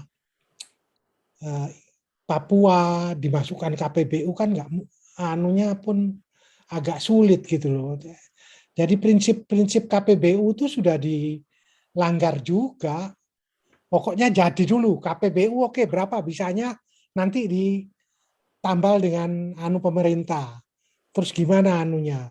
Ditambah dengan PMN. Jadi ada lobang-lobang yang masih bisa dilakukan. Pemerintah pada dasarnya, ini seperti contoh di Sumatera. Kalau Sumatera itu dibiarkan sesuai dengan kehendak badan-badan dunia seperti World Bank, GTZ dan lain sebagainya. Sampai sekarang belum dibangun Sumatera itu karena tidak punya profit sama sekali. Dan itu sangat waktu Sumatera itu seharusnya mulai dibangun tahun 2020. Tapi oleh pemerintah dibangun sebelum 2015, artinya harus ada banyak duit yang harus ini yang memang kadang-kadang political will itu ya itu juga kita tidak bermain di situ. Kalau di negara-negara maju pasti political will itu belakangan tapi untuk yang dalam kaitannya dengan KPBU betul-betul yang betul-betul meyakinkan keuntungannya baru dilaksanakan gitu. Pak Max, kalau KPBU ini kan Perpres ya. Lalu Perpresnya kan udah seri ketiga atau keempat ya? Dari mulai judulnya KPS ya, kerjasama pemerintah swasta. Terus Mungkin udah 25 tahun ya, saya hitung-hitung udah seperempat abad ini. Udah keempat, Pak Harun. Iya, IRDS IRPDS apalah dulu ada. Zamannya dulu. Jadi akhir KPBU terakhir diplesetin diganti KPBU dan penunjukan BUMN sebetulnya kan di luar itu atau bagaimana? Kalau tadi pertanyaannya Mas Diki kan itu penunjukan BUMN oleh pemerintah karena dianggap agents of development oleh pemerintah, dia bahkan disuruh berhutang membangun misalnya LRT Jabodebek itu, PT Kereta Api harus berhutang secara komersial 18 triliun, namun tetap pemerintah menjamin kalau shortfall trafficnya itu ada jaminan gitu dari pemerintah. Itu kalau enggak ya enggak selesai karena waktu awal juga Perpres Jabodetabek itu pun udah berganti dari Adikarya pindah ke, jadi PT KA ini sebetulnya penyelamat Indonesia ini Pak Max, PT Kereta Api. Istilahnya juga didorong masuk jurang juga gitu, termasuk di kereta api cepat. Tapi dapat PMN kan? Ya itulah. Jadi sepanjang memang jaminan-jaminan itu nanti lancar. Tapi yang kita kan bicara pemeliharaan Pak Max ini tadi kan. Nah, jadi mirip urusan pemeliharaan itu di kereta api. Ada namanya AIMO. Karena barang milik pemerintah dikorporatisasi sebagai OM kontrak kepada PT KA. Jadi sebetulnya kan not new gitu loh. Tapi juga sama masih bermasalah setiap saat IMO ini tidak full Pak sesuai kontrak dari awal karena fiskalnya kurang. Jadi memang betul lah kita akuin ya, fiskal ini kan semakin menyempit dan tax ratio kita konon drop ya Pak ya, di bawah 10% sekarang. 8 atau berapa persen dari pernah 13 sudah mulai bertengger mau naik, sekarang drop ya. Kalau nggak salah 8 atau 7 sekarang. Jadi memang teman-teman yang berpikir tentang inovatif fund yang udah daftarnya cukup panjang ya macam-macam. Yang paling terakhir dilakukan itu kayak membangun JAPEK elevated, jalan tol kita. Itu yang ikut tender dikasih kriteria yang bisa nyumbang membangun jalan tol yang Pak Max tadi bilang 10 km, 15 kilo di Sumatera. Jadi mulai merambah seolah-olah kita di Jabodetabek mensubsidi orang-orang di Lampung untuk membangun jalan tol mereka. Nah, sebetulnya kan ada isu regional juga tuh. Apakah oke lah, kita anggap itu sangat inovatif memang. Tapi seberapa kuat orang-orang di tempat-tempat megapolitan gede yang kita deteksi ya mungkin kantongnya berlebih ya dibandingkan di timur ataupun di situ bisa mensupport itu. Sebetulnya ya oke-oke saja. Kecuali memang badan usaha jalan tolnya merasa kewalahan ya yang di JAPEK ini, di elevated JAPEK. Ini bentuk-bentuk inovasi yang bisa dilakukan. Yang lain-lain memang urusan bundling-bundling memang. Apa aja bentuk asetnya, kalau bisa ya dikasih lahan untuk kiri kanan, apapun mau bendungan, mau jalan tol. Yang ujung-ujungnya urusan ATR kan, urusan BPN dan lain-lain yang kita ketahui itu udah habis Pak. Juga masalah tanah kan kita ngerti udah dikuasai oleh banyak inilah ya land developer ya. Terutama ada abang saya nih Pak Ignes nih dari Sinarmas. Kebetulan kalau kita ke Bintaro daerah sana ya kan rajanya ya kalau nggak Pak Max ya Pembangunan Jaya sama satu lagi sumber daya Pak Max yang di daerah sana itu Tangerang Sutra Alam Sutra itu kan luar biasa gitu ya. Jadi mereka juga sama sebetulnya memang nggak ada masalah, kita kan harus membuka peluang inovatifnya swasta. Mereka pun sebetulnya bisa mengurus sendiri aset-aset jalannya, melakukan organisasi. Ya kan kita udah urunan mereka juga urunan, sampahnya urun, satpam juga urun. Ya mereka bisa melakukan itu gitu. Apakah inovasi itu dibuka pemerintah? Jadi sebut aja, oke kita kasih ke Alam Sutra deh untuk ngurusin inovatif fund-nya ini gitu kan. Mereka udah melakukan Pak. Pak Ignes juga kalau boleh share Pak Ignes, gimana di kawasan Sinarmas itu penghuni dan ini urunan gitu ya. Urunan juga ya kalau nggak kan nggak masuk bisnis modelnya kan. Nah ini kan mengkorporatisasi cara mengelola aset negara kan harus. Tadi Pak Max bilang BLU aja. Kalau saya bilang bila perlu PT Pak. Di perusahaan terbataskan. Itu dilakukan di Inggris. Di Inggris itu Highway England itu ngurusi jalan dan jalan tol. Networknya pemeliharaan PT tapi not for profit. Bahkan jalan tol dan jalannya pun dikelola biar kompak. Maksudnya ya produktif, jangan saling gitu, kita ngerti kan, ini kan masih di bawah ini, tapi pun nggak bisa terkoordinir antara jalan dan jalan tol. Jadi kan kembali ke governance. Saya melihat masalah ini masalah struktural karena udah 15 tahun, 16 tahun. Tidak akan mungkin kalau tidak ada terobosan untuk membenahi strukturalnya. Maksudnya tadi governance struktural. Seperti Pak Max bilang, digeserlah agak semangat korporat, mau di BLU kayak, menjadi PT kayak, balai-balai itu dibubarin aja, kalau pendapat saya dijadikan itu. Jadi orang-orang yang duduk di situ profesional beneran. Kalau sekarang kan desentralistik. Nanti kalau ngecek apalagi dibebankan jalan provinsi jadi beban nasional, jalan itu nanti teman-teman di balai hanya sekali-sekali aja ke kampung saya, sehari 2 hari balik lagi ke Jakarta. Kan mereka nggak tahu situasi di kampung saya, di Madinah sana misalnya Pak. Jadi ini semangat sentralisasi dengan dulu udah desentralisasi jalan, apalagi ada peluang mengkorporatisasi jalan dengan road fund. Ini kelihatannya pendulum ini kan agak arah lain bergesernya. Nah, ini kan menarik. Apa memang kita biarkan? Apa ada semangat baru? Oh, pendulumnya ini mestinya jangan ke sana dong, ke sini gitu. Kalau enggak ya istilahnya kita bakal mengubur diri bareng-bareng ke depan karena nggak tertangani, duitnya kurang, bebannya banyak, Pak Max. Gimana Pak Max? Ada tanggapan nggak?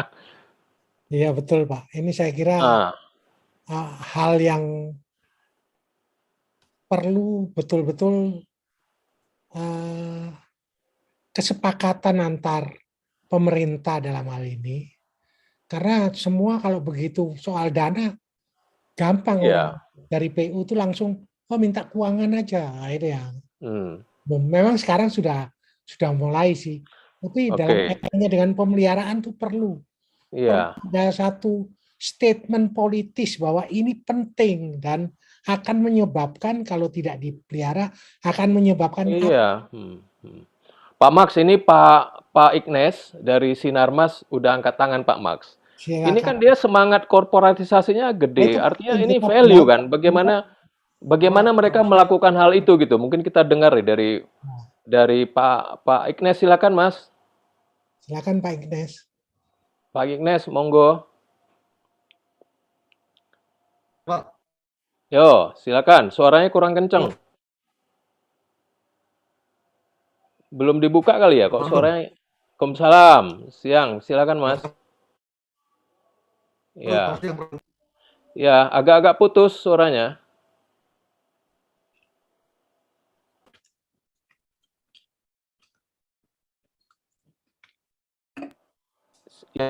Halo, selamat siang, Pak Harun, Pak Harun. Selamat Ini siang. suaranya susah ya kan? Sekarang udah kedengaran Pak? Sekarang udah oke. Udah ya? Udah oke ya. Prof, jadi gini Prof ya, kan kita mau coba inovasi untuk innovation fund untuk jalan dan sebagainya ya. Tadi kami kalau di Sinarmas ini yang bisa itu baru pada jalan tol seperti halnya jalan tol yang lain gitu ya, pengguna membayar gitu ya. Tetapi yang lain-lain justru nanti kita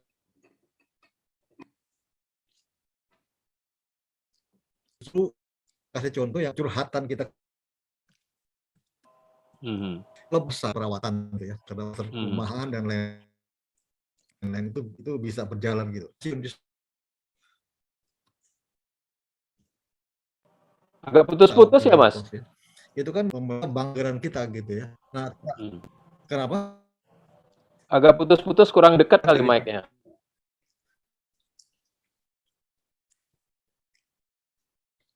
Ternyata karena menjadi kebutuhan daripada pengembangan gitu ya, dan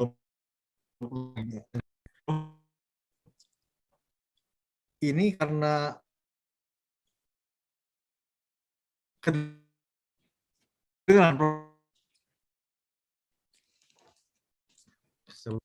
Suaranya agak putus-putus Mas Ignes. Putus. Ya. Mungkin nggak stabil, tapi barusan ini bagus. Coba diterusin lagi.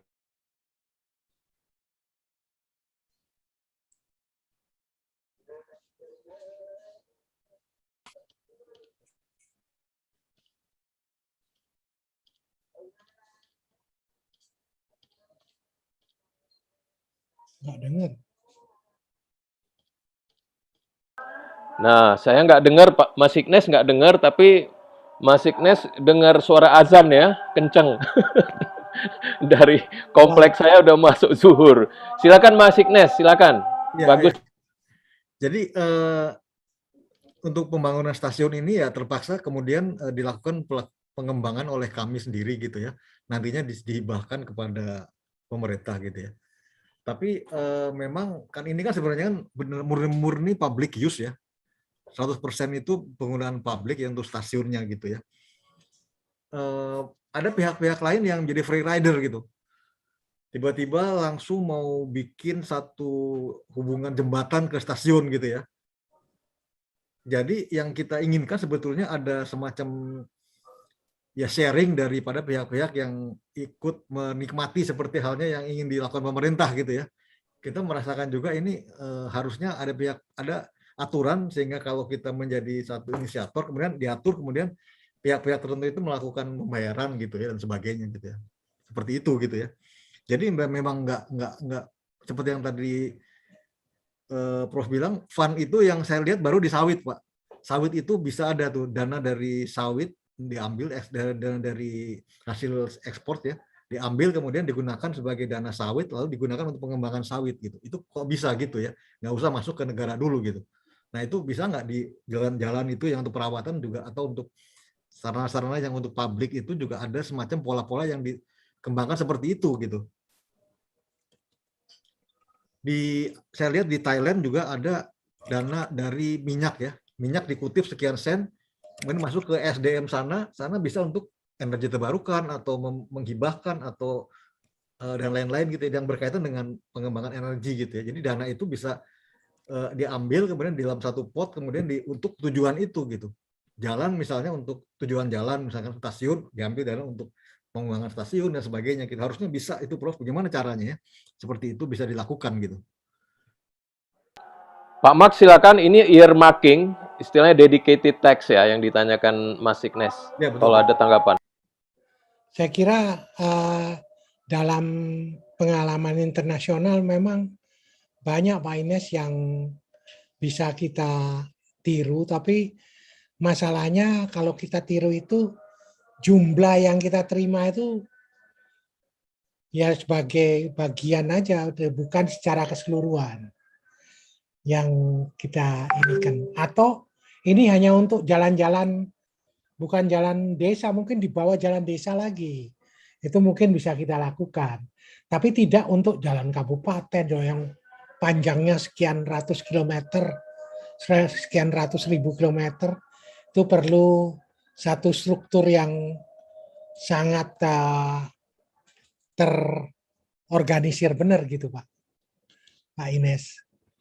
Kalau terhadap jalan lingkungan kita bisa mungkin ya. Dan itu sudah dilakukan tapi belum Pak kalau yang ini. Sedangkan jalan yang jelas peruntukannya aja kita belum bisa masukin selama 15 tahun Pak. Dan Pak Max, saya pernah dengar, misalnya saya punya mesin cuci ya, kulkas atau mesin cuci. Saya kan bayar pajak. Apakah pajaknya itu boleh dipakai untuk meneliti pengembangan mesin cuci atau kulkas? Nah itu memang nggak ada aturan gitu. Sama juga halnya saya bayar STNK, saya bayar pajak kendaraan. Tadi berapa persen Pak Max? 10% atau berapa? Nah, tadi sawit itu blessing. iya. Bisa seperti itu ya. Sawit itu blessing. Jadi untuk jalan ataupun untuk tadi lah infrastruktur, stasiun, kalau sepanjang ada direct service kan bisa user pay principle ya Pak Max ya. Jadi Pak Max itu yang tadi urusan stasiun ya orang yang pengguna biasa juga bayar, apalagi ada tongkrongan baru tetangga mau connect, ya akses charge dong. Mestinya nggak gratis Pak Ignes. Aturannya kan ada ya di TOD setahu saya. Jadi dia harus bayar akses charge. Mungkin aturannya boleh bayar, tapi nggak boleh dikasih kan masalah kita juga Pak Max ya. Udah ngatur ERP dulu, route pricing, tapi kita nggak ngatur penggunaan uangnya. Boleh ngumpul, tapi nggak boleh ngambil, Mas Ignes. Nah, jadi memang harus lengkap, termasuk carbon tax itu, saya juga bilang ya harus jelas IRPP-nya nanti, itu untuk apa? Kalau boleh ya earmarking. Jadi kadang kita memang membuat undang-undang, terobosan, lupa, sama misalnya Mas Ignes, Pak Max Santeng, kebetulan kami kan di kampus, itu sama, kita 20% loh Pak, pendidikan itu mendapat. Dan itu ekivalen dengan 550 triliun Pak, setahun. Kalau saya hitung TK nggak usah hitung ya, kita hitung SD, SMP, SMA. Kita tambahin lah perguruan tinggi 4. Oke, saya tambahin satu lagi vokasi. Boleh ya, vokasi. Politeknik dan lain-lain. 5. Kalau saya bagi 550 kan, ya udahlah. Kita dapat cepet dong, mestinya. Kan adil. Tapi yang kita dapat dari ratusan perguruan tinggi ini yang dikelola pemerintah ya dan swasta, itu kita cuma dapat 26 triliun. Dan 10T-nya itu adalah user pay tadi kalau boleh dibilang. User pay apa namanya? Tuition fee, SPP.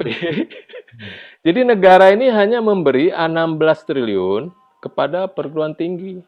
Dari siogianya kalau 5 level tuh, nah ini banyak lepas ke pendidikan-pendidikan kedinasan, semualah pesantren segala rupa. Nah ini untuk ditarik kembali, untuk mengelola perguruan tinggi sebutlah untuk riset atau untuk apa. Ya kan tadi harus di parlemen dan urusan pembagian apa namanya? Distribusi APBN tadi gitu.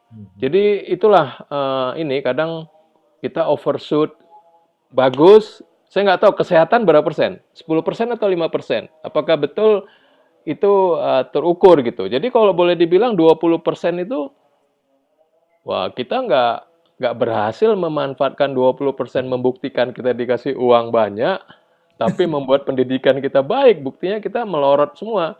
Yang SD-nya, SMA-nya juga di pizza itu kita nomor 98 dari 120. Kampus kita juga belum masuk ke ranking 100 gitu. Jadi bahaya juga memang kalau kita buat pintu-pintu masuk tadi yang dicatat oleh Pak Budi ya. Pertama cara ngumpulinnya, cara makainya. Ini harus betul-betul dijaga, jangan udah dikumpulin nanti nggak bisa diambil Pak ini kayak Mas Ignes, orang Mas Ignes yang bangun kok stasiunnya. Masa kalau orang lain connect, istilahnya gua nggak dapet ya. Karena belum ada pintu masuknya. Jadi iya seperti itu mungkin. Oke, kita di ujung ini. Kalau terakhir boleh ada lah. Kalau ada nih satu lagi boleh. Kalau nggak kita tutup. Terakhir silakan. Kalau masih ada nih dari adik-adik nggak? Ada nggak yang urgensi? Mau satu terakhir? Angkat tangan. Dari Fadlan nggak ada? Fadlan. Dari Albert? Nggak ada. Danesa nggak ada? Danesa? Oke. Kayaknya pada ini, udah pada panggilan makan siang nih, Pak Max. Pas sudah jam 12, masuk jam 12 ya. Ya, kurang 15 menit. Yakin ya? Nggak ada? Baik. Yakin nih, nggak ada? Mumpung Pak Max masih ada. Jadi Pak, tadi maaf, yang... boleh sedikit aja, Pak. silakan. Sedikit aja, Pak. Satu ini, Ya, satu poin aja. enggak mesti sedikit, 2 juga boleh.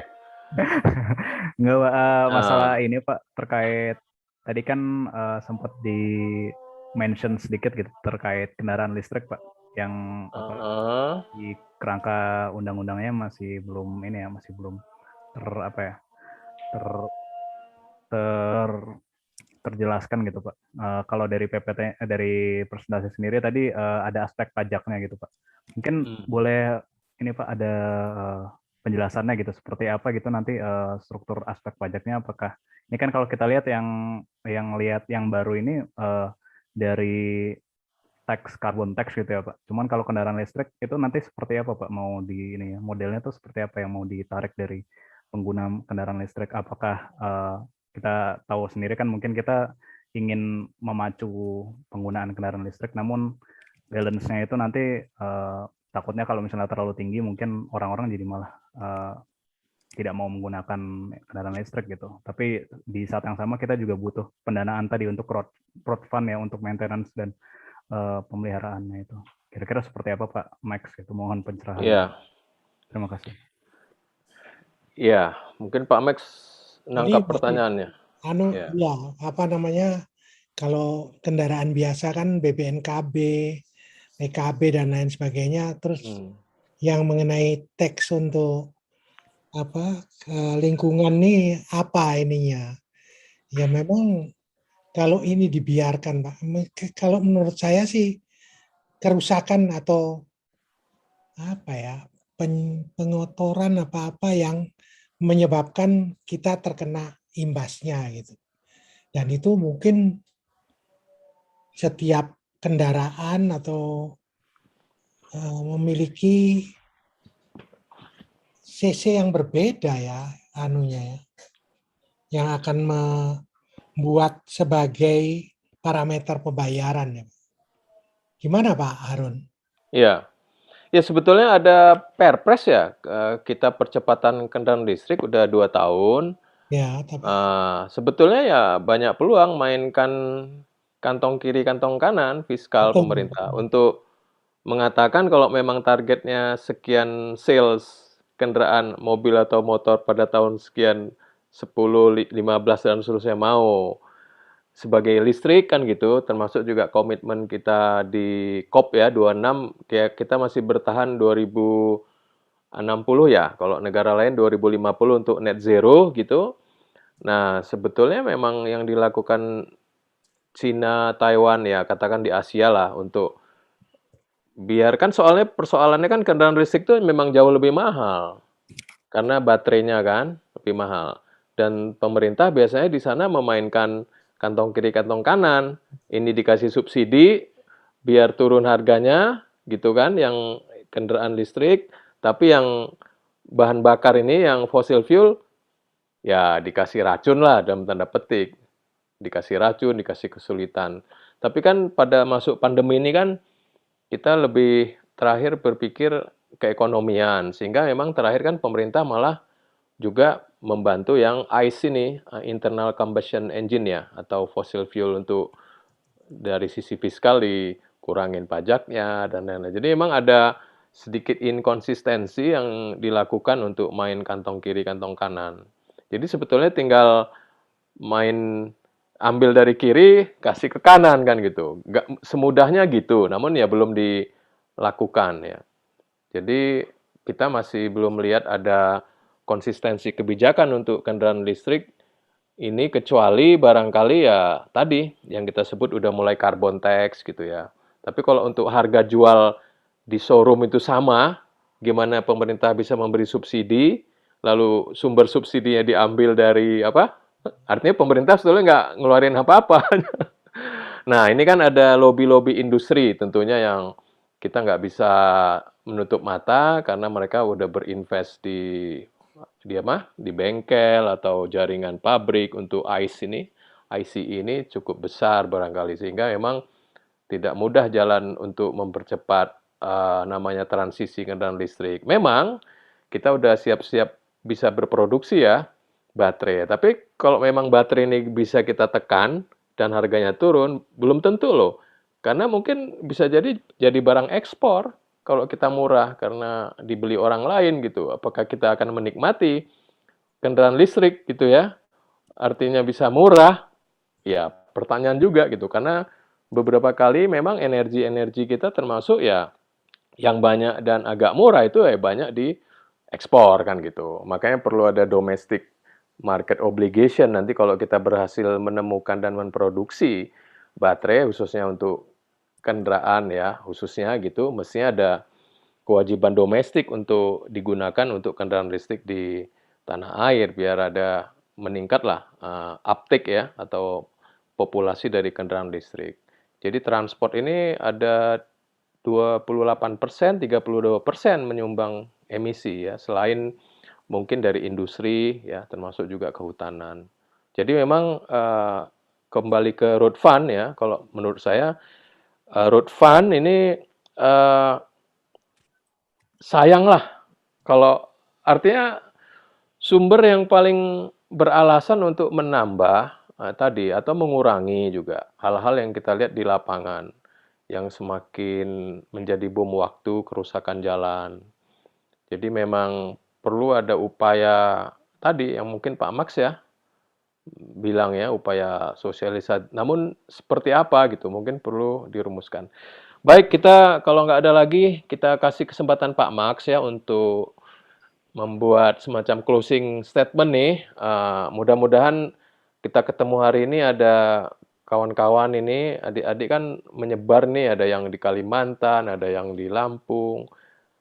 Ya, topik tesis termasuk juga yang berbau ini ya, tadi seperti Pak Ignes bilang tentang value capture ya. sebetulnya sama saja konsepnya semua kan, fair aja. How to be fair gitu. Yang pakai bayar, yang buat rusak bayar, yang buat polusi bayar kan. Sebetulnya kan pintu masuknya udah sangat logis. Tinggal bagaimana mengaturnya, detailnya, teknologi sudah ada. Artinya yang tadi membuat rusak, membuat polusi bayar sesuai derajat kerusakan yang dia buat. Kemudian juga yang pakai bayar sesuai kadar pemakaian yang dia pakai. Jadi sebetulnya pintu masuknya plain aja gitu, artinya murni-murni aja gitu. Nah, ini mestinya dikelola ya Pak Max. Silakan Pak Max sebagai ini mungkin. Ya memang apa masalah apa ya namanya membuat satu sosialisasi yang berdampak dahsyat itu perlu satu strategi yang betul-betul matang. Karena sampai dengan saat ini setelah 15 tahun, sesuatu yang betul-betul sangat diperlukan ya tidak bisa dilakukan. Jadi hal-hal yang mendasar terasa di bawah, di atas belum berdampak sama sekali. Satu hal yang ingin saya sarankan adalah bagaimana kontribusi teman-teman S2 dan S3 ini dalam kaitannya dengan ini. Salah satu kontribusi yang perlu dipertimbangkan adalah menceritakan kepada masyarakat, menceritakan kepada kepada masyarakat Indonesia secara keseluruhan bahwa ini loh keadaan kita. Bagaimana menceritakannya? Bisa melalui disertasi yang akan memuat hal-hal yang kita tadi bahas ya. Kita bahas, kemudian jalan keluarnya bagaimana dan apa keuntungan. Jadi seperti tren pembiayaan infrastruktur jalan era 2020-2035. Pembiayaan jalan desa, unstructured to be structure financing gimana. Bahkan perbedaan AP, pembiayaan AP dengan pembiayaan road fund dalam kaitannya dengan jalan non-nasional. Ini hal-hal yang penting yang masyarakat juga belum tahu. Kalau ini ada ada triggernya, saya yakin. Karena pada dasarnya peran road fund itu sangat bagus. Terbukti pada 72 negara yang telah melakukan, mereka berhasil, walaupun sekarang ada negara-negara yang tidak memerlukan lagi. Karena momentum yang penting bahwa pengguna jalan, perusak jalan, dan harus bayar pemeliharaan jalan sudah dimengerti oleh masyarakat. Demikian saya kira dari saya, Pak Prof. Terima kasih Pak Max atas waktu dan sharingnya siang hari ini. Mudah-mudahan sebagian besar adik-adik nih tertrigger ya untuk mengisi invitasi Pak Max ya, bagi yang tertarik untuk mengulik lebih jauh. Bukan hanya jalan, tentunya juga aset-aset lain yang sama halnya mungkin menghadapi isu aset manajemen lah, seperti itu ya, deterioration, atakan yang kita sebut dengan brownfield ya, brownfield manajemen ini memang PR lah ya, kebiasaan budaya kita memelihara dalam tanda petik mungkin juga ada pengaruhnya itu juga gitu. Secara budaya kita kadang agak kurang bisa memikirkan atau menyiapkan kesiapan kita untuk memelihara apapun lah ya, aset-aset apa aja. Kita sering mendengar seperti itu. Nah, mudah-mudahan dengan pertemuan ini ada manfaatnya ya buat semuanya kita. Kita cerahkan nih siang ini dengan Pak Max mengulas kembali sesuatu yang bukan nggak ada. Jadi reinventing road fund ini ya mestinya terjadi gitu ya. Karena udah resource dan energi udah banyak juga dikeluarkan oleh para peneliti, para konsultan, dan nyata juga diperlukan. Bahkan tadi di luar Indonesia pun angkanya nggak sedikit ya Pak Max. 70-an negara itu. Jadi sebetulnya logisnya udah sangat logis, tinggal tadi masalah praktek dan pemungutan, caranya, teknologinya, sama penggunaan dananya untuk apa, barangkali memang harus lebih dirinci dan dipastikan. Sekali lagi Pak Max, thank you nih udah mampir, jangan bosan ya. Jangan bosan diganggu, nanti bisa kita invite lagi. Untuk yang udah hadir, terima kasih nih semuanya. Kita mari tepuk tangan. Caranya gimana nih untuk memberikan aplaus kepada Pak Max ini? Ya, yo, mangga. Terima kasih. Dengan demikian kita tutup acara kita ini. Selamat siang. Assalamualaikum warahmatullahi wabarakatuh. Tetap jaga kesehatan semuanya. Yo. Waalaikumsalam. Waalaikumsalam. Terima kasih, Pak Max. Pak Max, terima kasih Pak Harun. Ya. Sehat selalu.